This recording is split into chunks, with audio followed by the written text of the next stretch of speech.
សួស្តីស្វាគមន៍មកដល់ Dam Animation ថ្ងៃនេះយើងបន្តមេរៀនរបស់យើងបន្តទៀតតាក់ទងទៅនឹង Boolean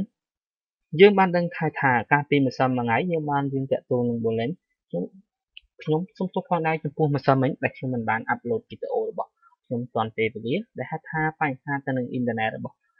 ខ្ញុំអូខេថ្ងៃនេះយើងនឹងបន្តមេរៀនរបស់យើងតាក់ទង Boolean តទៀតយើងបានដឹងហើយថា Boolean របស់យើងកាលពីម្សិលមិញយើងបានកើត Boolean គឺដំណើរការទៅបានក៏ប៉ុន្តែនៅថ្ងៃនេះយើងនឹងបន្ថែមមេរៀនបន្ថែមតទៀតនៅពេលដែល hero របស់យើងចុចបាញ់នឹងបង្កើត Boolean ទៅមុខ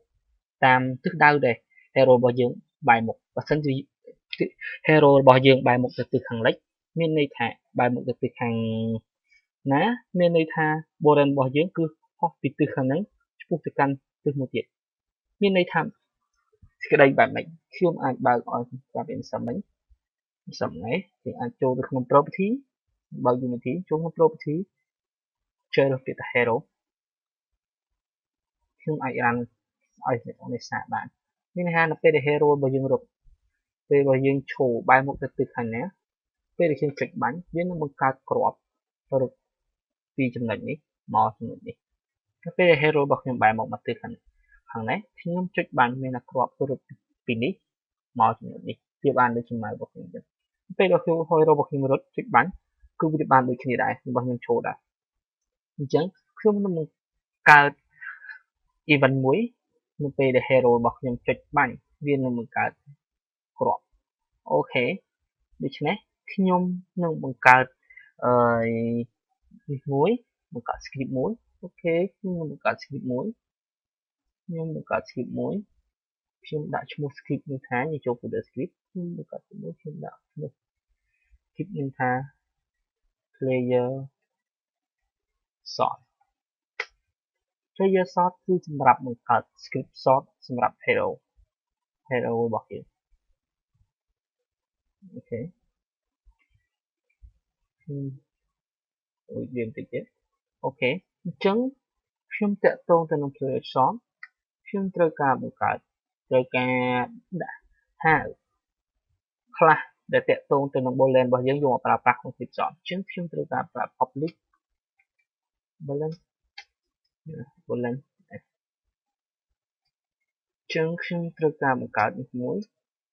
ខ្ញុំត្រូវការបង្កើត while on sort បិទវាខ្ញុំជ្រើសរើសជាមួយនឹង hero របស់ខ្ញុំ add script sort player sort អូខេបន្ទាប់មកខ្ញុំបើកទៅវិញខ្ញុំនៅក្នុង script sort របស់ខ្ញុំនិយាយថានៅពេលដែលខ្ញុំបាន attach boolean ចូលទៅក្នុងនឹងហើយខ្ញុំឲ្យវាបង្កើតខ្ញុំត្រូវតែបង្កើត boolean clone boolean មួយខ្ញុំហៅឈ្មោះថា clone boolean ស្មើនឹង instantiate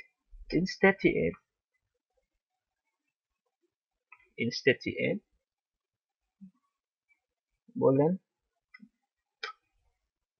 game object transform position whatever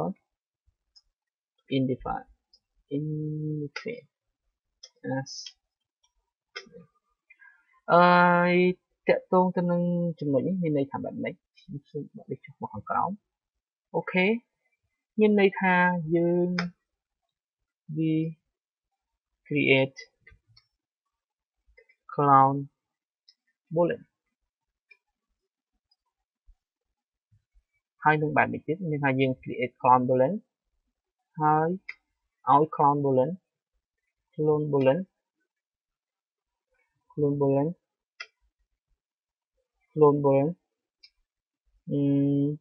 មានទីតាំងដូចជាមួយនឹង game ទៅនឹង object របស់យើង have position as game object position អូខេហើយមាន clone we will have rotation as boolean in prefab អូខេមានន័យថា in មានន័យថា instantiate គឺជា function មួយដើម្បីបង្កើត cloud ឬក៏បង្កើតអ្វីមួយដែលបដូរទៅនឹង object boolean ដែល object មួយបង្កើតមានទីតាំងនៅទីណា rotation បែបម៉េចអញ្ចឹងយើងនឹងឲ្យកាលណាយើងបង្កើត object មួយតែខាតគឺតែមាន object នោះជា object បែបណាទីតាំងនៅកន្លែងណាrotation បែបម៉េចអញ្ចឹងកាលណាខ្ញុំបង្កើត instantiate គឺជា function មួយដើម្បីបង្កើត object មាន object cloud មួយដែលមានរូបរាងទំហំដូចជានឹង boolean របស់ខ្ញុំហៅ boolean ដែលមានទីតាំងដូចជានឹង object game ដែលខ្ញុំកំពុងតែចូលដែលមាន rotation ដូចទៅនឹង prefab របស់ខ្ញុំ boolean អ្នកទាំងនេះអាច search តាក់ទងទៅនឹង function មួយនេះបានខ្ញុំ copy ខ្ញុំចូលទៅក្នុង Unity ខ្ញុំចូលទៅក្នុង Help ចូលទៅក្នុង skip reference ខ្ញុំសង្ឃឹមថាអ្នកទាំងអស់គ្នាអាចនឹងយល់ច្បាស់ skip reference ចាំតិច copy វា search អ្នកអាចឃើញ object dot instantiate clone the object original and return the cloud មានន័យថាបង្កើត clone object ដែលស្តៀងគឺទៅនឹង object ដើមហើយបង្ហាញ cloud នោះទៅលើអេក្រង់មានថាបង្ហាញ cloud នោះទៅលើ screen game របស់យើងនេះគឺជាទម្រង់ហៅរបស់វា object របស់ខ្ញុំឈ្មោះថា boolean ឈ្មោះតាក់ទងទៅនឹង cloud ខ្ញុំអាចឈ្មោះថា cloud object original របស់ខ្ញុំគឺ copy មក prefab គឺមានន័យថា position កើតឡើងមានថា cloud របស់ខ្ញុំគឺពេលដែលកើតឡើងមានទីតាំងនៅចំណុចណា rotation បែបនេះអូខេអ្នកនេះអាចមើលឧទាហរណ៍បានតាក់ទងនឹង prefab អញ្ចឹងខ្ញុំត្រូវបោះ prefab ចូលទៅក្នុងនេះអ្នកនេះអាចឃើញពេលដែលខ្ញុំបង្កើតហើយអ្នកនេះអាច skip ឃើញទៅលើ file player short របស់ខ្ញុំមាន boolean none boolean អញ្ចឹងដើម្បីដាក់ boolean ចូលទៅក្នុងកាតខ្ញុំចូលទៅក្នុង folder prefab click ទៅលើពាក្យ prefab boolean ខ្ញុំចាប់ prefab boolean បោះចូលទៅក្នុងណាអ្នកអាចឃើញបោះចូលទៅក្នុងអាចបានអូខេអញ្ចឹងមានន័យថាបែបម៉េចមានន័យថានៅពេលដែលខ្ញុំហៅ function ឈ្មោះថា sort នឹងវានឹងបង្កើត cloud ឈ្មោះថា cloud ឈ្មោះថា cloud boolean មួយសំទោសវាបង្កើត boolean មួយដែលជា boolean cloud ដែលមានរូបរាងដូចជាមួយនឹង boolean ចាស់របស់យើងដែលទីតាំងស្ថិតនៅទីតាំងរបស់ object របស់ខ្ញុំមាន object តាក់ទង hero របស់ខ្ញុំមាន rotation ដូចជានឹង boolean ចាស់របស់ខ្ញុំអូខេអញ្ចឹងបើសិនជាខ្ញុំ run game ទៅបែបនេះអូខេអញ្ចឹងបើសិនជាខ្ញុំចង់ run គេកាត់លុះត្រាតែខ្ញុំត្រូវការធ្វើឲ្យ object game របស់ខ្ញុំប្រើប្រាស់ function on sort តើទៅធ្វើបែបម៉េចទើបឲ្យ function on sort របស់ខ្ញុំប្រើប្រាស់ទៅក្នុង animation បាញ់កាត់តែពេលខ្ញុំចុចបាញ់គឺវាយល់ថាវានឹងប្រើប្រាស់ function on sort ដូច្នេះអញ្ចឹងខ្ញុំត្រូវចូលទៅក្នុង function ចូលក្នុង animation សំទោសអញ្ចឹងខ្ញុំចូលក្នុង animation យើងសង្កេតឃើញថា animation របស់ខ្ញុំនេះអ្នកនរគ្នាត្រូវថាជឿរើសចម្លាក់តម្លៃ animation របស់យើងគឺ20 player run file animation ជាង120អញ្ចឹងអ្នកនរគ្នាឃើញថានេះគឺជា animation របស់យើងអញ្ចឹងយើងអាចបង្កើត event នៅក្នុង animation របស់យើងបានដោយជ្រើសរើសចំណុចណាមួយមកខ្ញុំជ្រើសរើសចំណុចនេះខ្ញុំ click ទៅលើចំណុចនេះ event add event ឲ្យ animation របស់យើងនេះគឺ function on sort ដល់ខ្ញុំឃើញទេអូខេចឹងខ្ញុំជ្រើសរើសមួយទៀតដែរជ្រើសរើសទៅនឹង player idol animation delete event របស់ខ្ញុំអូខេអ្នកនេះអាច add បាននេះខ្ញុំបាន add រួចហើយអូខេហើយអ្នកនេះយក20អូខេ save យើង save ទៅយើងសាក run វាមើលតែមានរឿងអីបានយើងអាច run យើងអាចឃើញបានពេលខ្ញុំចុចបាញ់អូខេ có phần tay chừng mòn này là hát với ban chia cùng miền đi tới sao nhưng xôm này đi lên mình nói tiếp xôm đi lên mình nói tiếp nhưng đã add even on song nói tiếp nhưng chờ file nhưng đi lên tiếp nhưng click add animation nói tiếp chờ on song ok nhưng chập nào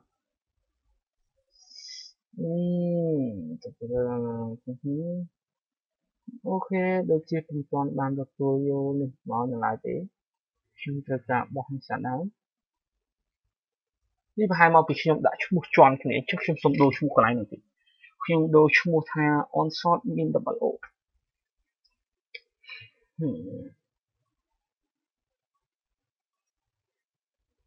ok chúng đã thằng on short min double o chúng chúng ta cả một cái speed ở bên lên bảo chúng ta đã public float speed chúng đã speed man 6f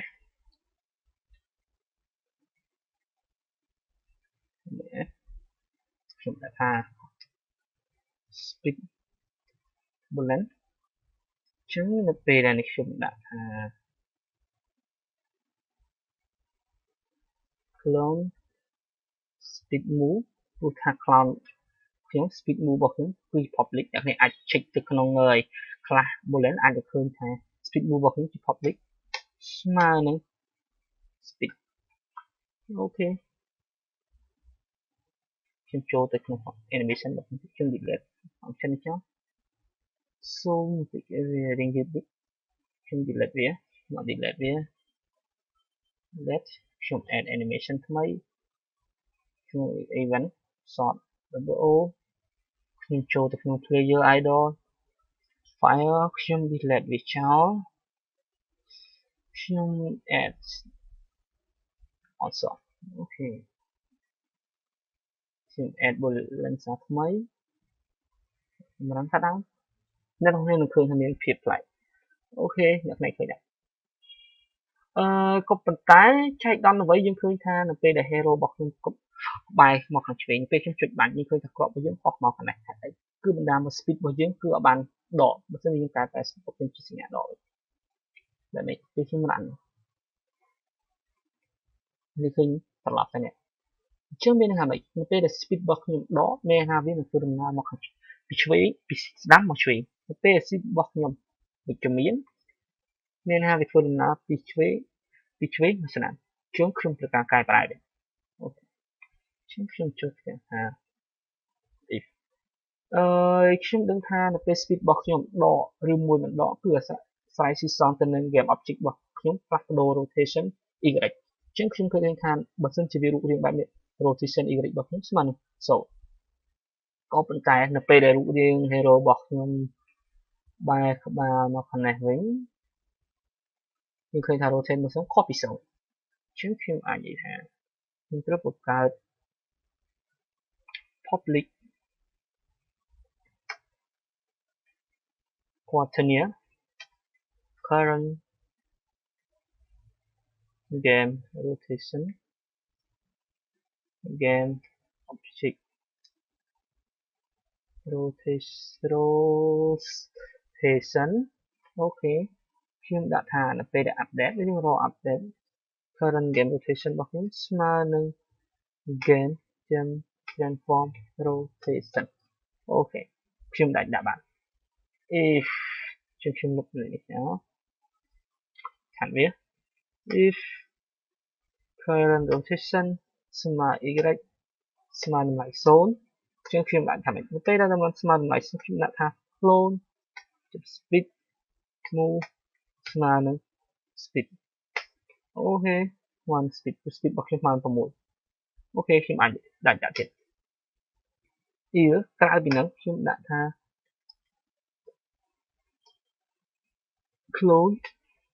speed move របស់ខ្ញុំស្មើនឹង speed របស់ខ្ញុំ គុណនឹងតម្លៃមួយដែលខ្ញុំខ្លាយទៅវិជ្ជមានមានតែខ្ញុំគុណនឹងដកមួយកាលណាវាគុណដកមួយទៅវាខ្លាយជាវិជ្ជមានហើយអ្នកដឹងថាពេលណាតម្លៃវិជ្ជមានគុណដកមួយជាវិជ្ជមានខ្ញុំ save វាខ្ញុំ run game មក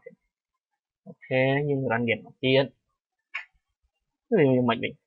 យើងបាញ់ហ្នឹងខ្ញុំអត់ជិះមក6យើងឃើញ speed របស់យើងស្មើ6កន្លែងមក6អូខេគឺយើងបែរនេះយើងឃើញថា rotation game object របស់យើងខុសពី0ហ្នឹងតែវាបាញ់នេះស្មើអីគេអូខេនេះគឺទោះបីវាស្មើ6ក៏ប៉ុន្តែដំណើរការរបស់យើងនៅតែដែរដែរ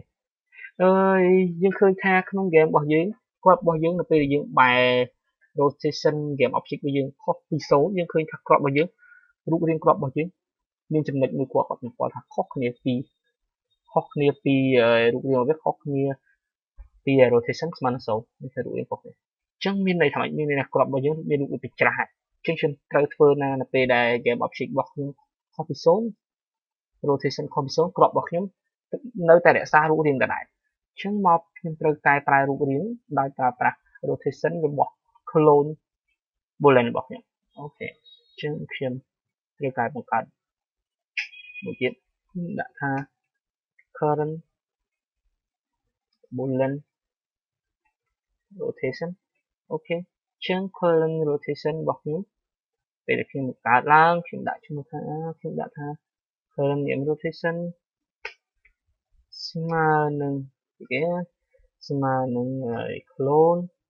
ស្មើ transform ស្មើនឹង rotation អូខេអញ្ចឹងខ្ញុំអាចដាក់ថានៅពេលដែល current rotate នៅពេលដែល game របស់យើង rotation object game របស់យើង rotation y ស្មើនឹង0ខ្ញុំឲ្យ current boolean rotation ជាមួយ y ស្មើនឹង0ដែរបន្ទាប់មកខ្ញុំឲ្យ clone transform rotation ស្មើនឹង current boolean rotation ដូចគ្នាដែរខ្ញុំអាច copy ចំណុចនេះទៅខាងលើអូសុំទោះខាងវានេះស្រួលយើងមកមើលខ្ញុំអាច comment នៅទាំងអស់គ្នាថា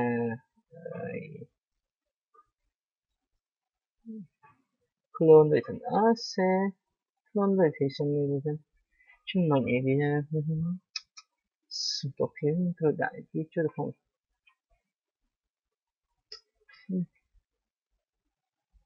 clone rotation ស្មើនឹង rotation ចំ y clone អូខេខ្ញុំដាក់ថាcopy វាលើសោះខ្ញុំដាក់ថា change step of clone boolean អូខេស្អីទេខ្ញុំ copy ដូចគ្នាដែរcopy វាខ្ញុំដាក់ថាមានណាខុសពី0មានថា180អញ្ចឹងមានតែខ្ញុំដាក់វាស្មើនឹង180អូខេខ្ញុំ save ណាអូខេយើងអាច run game របស់យើងអត់ទៀតបាទនេះឃើញបាញ់ទេរូបភាព game របស់យើងគឺអត់មានការផ្លាស់ប្ដូរទេឃើញណាបាញ់ល្អហ្នឹងណាប្រាប់ចេញអស់ណាអូខេថ្ងៃនេះយើងបញ្ចប់ត្រឹមហ្នឹងហើយយើង slash ត្រឹមហ្នឹងសិនថ្ងៃស្អែកយើងនឹងតាក់ទងទៅនឹងការ delete boolean clone របស់យើងព្រោះយើងឃើញថា boolean clone របស់យើងគឺនៅតែដំណើរការក្នុងgame យើងឃើញណាវាអត់បាន delete ទេយើងឃើញថានៅពេលយើងធ្វើដំណើរចាក់ឆ្ងាយពីកាមេរ៉ារបស់ game របស់យើងវាអត់បាន delete ទេអញ្ចឹងថ្ងៃស្អែកយើងនឹងធ្វើការថានៅពេលដែលវាចាក់ឆ្ងាយពីកាមេរ៉ា game របស់យើងចាក់ឆ្ងាយពីអ្វីដែលយើងមើលឃើញវា delete វាចោលគឺហេតុអីបើសិនជាយើងមិន delete វាទេនោះបើសិនជាយើងនៅតែបន្តការចុចបាញ់ថាខ្ញុំនៅតែបន្តការចុចបាញ់ធ្វើឲ្យ game របស់ខ្ញុំចំណាយ memory ច្រើនមែនទែនដើម្បីធ្វើការដំណើរការ clone ទាំងនោះអញ្ចឹងខ្ញុំធ្វើការ delete វាក៏មានបញ្ហានៅពេលវាចេញពី screen របស់ខ្ញុំធ្វើការ delete វាអូខេអញ្ចឹងថ្ងៃស្អែកយើងបន្តមេរៀនបន្តទៀតថ្ងៃនេះសូមអរគុណដែលតាមដាន Animation យើងជួបគ្នានៅថ្ងៃស្អែកតទៀតសូមអរគុណសូមជម្រាបលា